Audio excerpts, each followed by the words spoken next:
À l'échelle astronomique, la lumière progresse à pas de tortue. Les nouvelles qu'elle nous apporte ne sont plus fraîches du tout. Hubert Reeves. Aujourd'hui dans Umgaraf Astrophysique, la création de l'univers.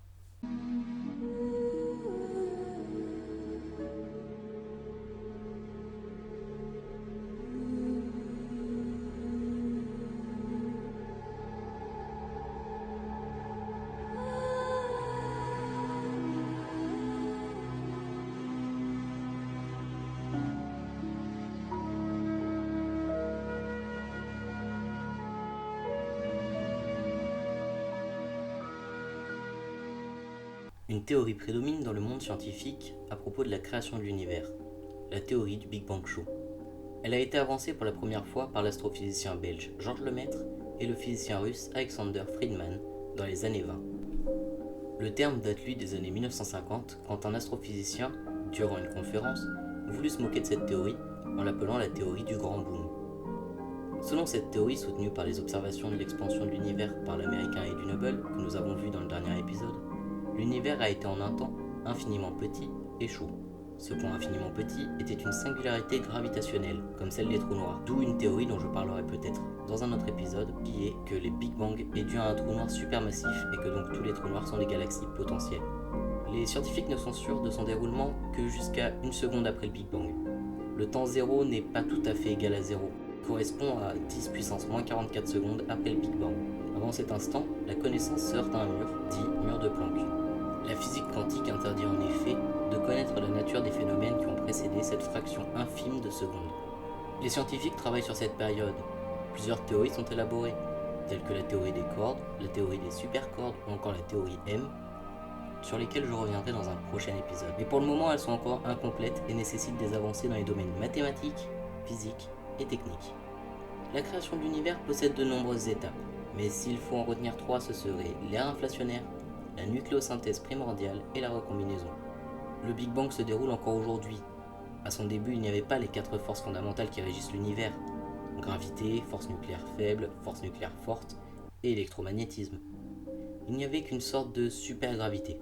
La gravité est la première des quatre forces à se séparer de cette superforce originelle à 10 puissance moins 43 secondes. De cette époque primordiale proviendrait un grondement sourd.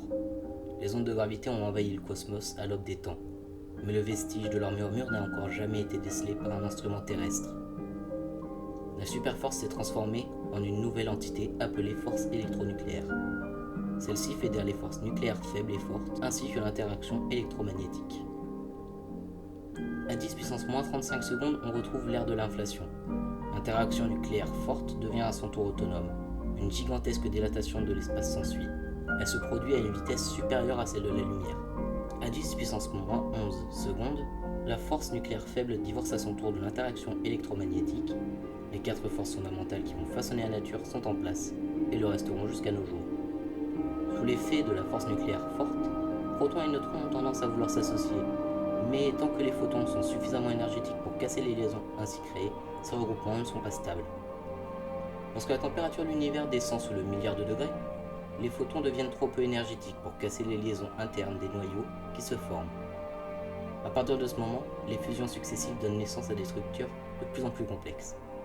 Deutérium, hélium 3 avec 2 protons et 1 neutron, hélium 4 avec 2 protons et 2 neutrons.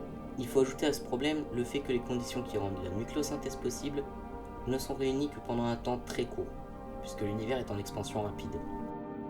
Ainsi, la production de noyaux s'arrête aux éléments les plus légers, l'hélium 4 et quelques traces de deutérium, d'hélium 3 et de lithium 7. Il faudra attendre l'arrivée des premières étoiles pour voir des éléments plus complexes faire leur apparition.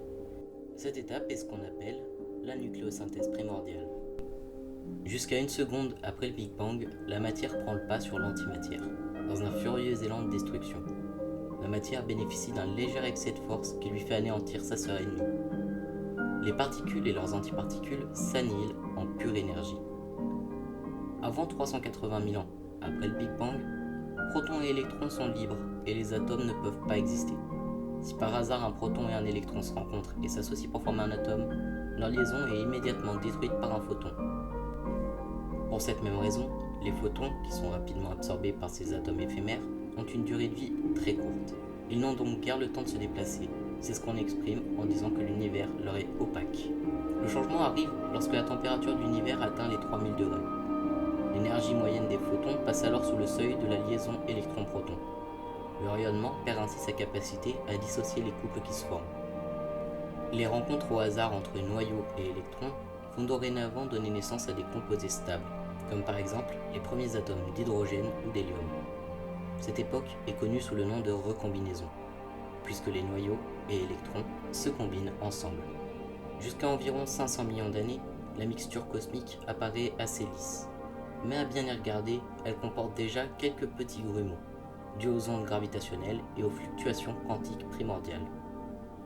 Autour de ces noyaux, la matière noire, puis les galaxies, puis leurs étoiles, s'agglutinent.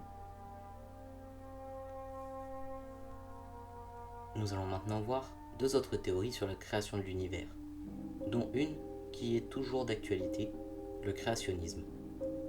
Le créationnisme est une théorie rattachée aux principes religieux et ou philosophiques, selon laquelle un ou plusieurs êtres divins auraient créé l'univers.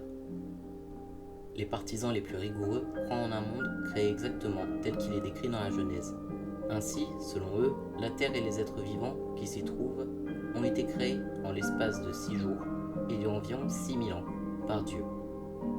Les hommes descendent tous d'Adam et Ève et vivaient notamment au milieu d'espèces aujourd'hui disparues comme les dinosaures, tels décrits dans la Bible, dans la Torah, qui est la Bible judaïque, et donc du Tanakh, la Bible hébraïque. Pour les catholiques, la création de l'univers par Dieu ne s'oppose pas en soi à l'évolution, ni même à un univers ayant toujours existé. La création est avant tout la relation entre les créatures et un créateur, leur premier principe. Une autre théorie prédominait en son temps, la théorie de l'univers d'Einstein. L'univers d'Einstein est fondé sur le principe que l'univers est homogène et isotrope.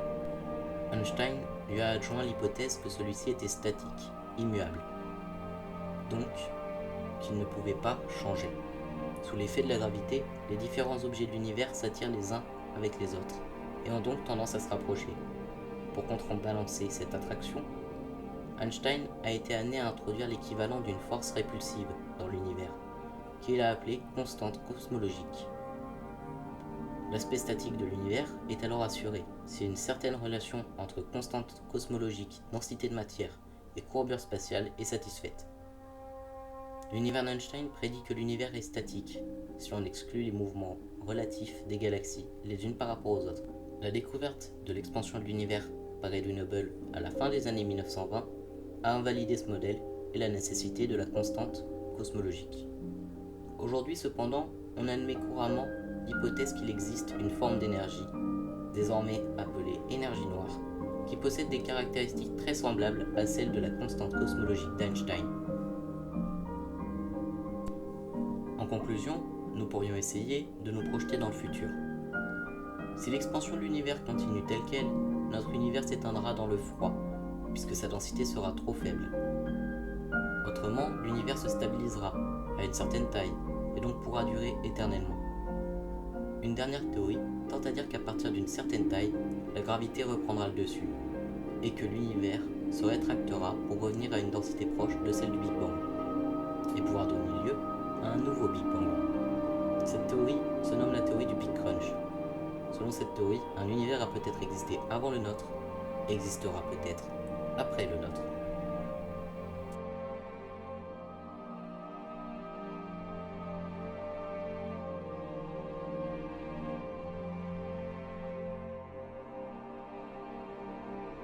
Bien, j'espère que ça vous aura plu, n'hésitez pas à laisser un petit pouce bleu, un commentaire et à vous abonner. Le prochain épisode sera sur les trous noirs et les trous de verre. J'aimerais m'excuser pour le temps qu'a mis à sortir ce nouvel épisode. Il y a eu quelques problèmes, j'en avais déjà enregistré un, mais il ne me convenait pas. Du coup, je pense que les épisodes seront espacés d'1 mois.